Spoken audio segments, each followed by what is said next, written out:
The Biden administration has made a change to one of the rules involving exploitation of some of the most remote areas in the US that has thankfully been several months coming. They've suspended oil and gas drilling leases in the Arctic National Wildlife Refuge, reversing one of former President Donald Trump's final environmental decisions before leaving office. The administration plans to further explore the environmental impacts of drilling in the fragile Alaskan region. So that was literally one of the last things that Trump did as president. It's very weird that he hadn't done it earlier, but this is something that has been battled over in DC for a couple of decades now, and it always seems like they're on the verge of destroying this area. Thankfully, he has changed that. It's not necessarily the end of the legal back and forth. There's gonna be a major legal battle, that's the prediction. Dims the prospect though of oil drilling in a pristine and politically charged expanse of Alaskan wilderness. The Republicans and Democrats have been fighting over for literally decades. Trump administration auctioned off the right to drill in the refuge's coastal plain, home to hundreds of thousands of migrating caribou and waterfowl, as well as the southern Beaufort Sea's remaining polar bears, just 2 weeks before President Biden was inaugurated. So that is good. That is obviously a very small part of what we would hope would be an all-encompassing respect for the natural environment and effort to not just conserve our resources and the natural beauty and the species and all of that, but hopefully to do what's necessary to deal with climate change.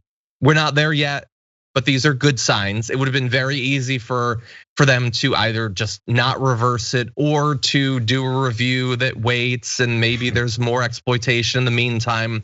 I was worried about that, and thankfully it looks like I was wrong. Yeah, and as long as people understand. So that was coming through 2 weeks before Biden came in, and what was the point again? It's for money. It was to serve people who would make money off of it. So we always like to talk about how scientists are lying to you about climate change, lying to you about diseases, lying to you about vaccines, all this stuff for money.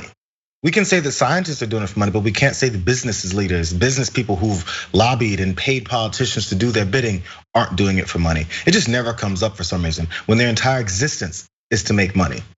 Be damned about everything else, wildlife, our natural resources, climate change, who cares? Money.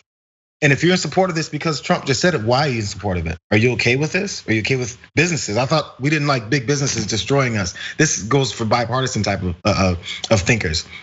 We don't want big businesses taking over, just doing whatever they want, controlling our government. Well, they are. Are you in favor of this? You gotta ask people the questions sometimes. Yeah. So that's our good news for the day. There's bad news coming, but look, it's maybe in some ways it's a less satisfying position to be in.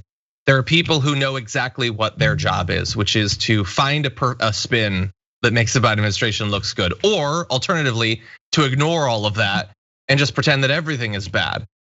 We dwell in kind of a middle ground where, yeah, a lot of stuff is bad. Occasionally there's good stuff and we're gonna acknowledge it. So it's not pure in the way that some people want their news to be delivered, but it is pretty true.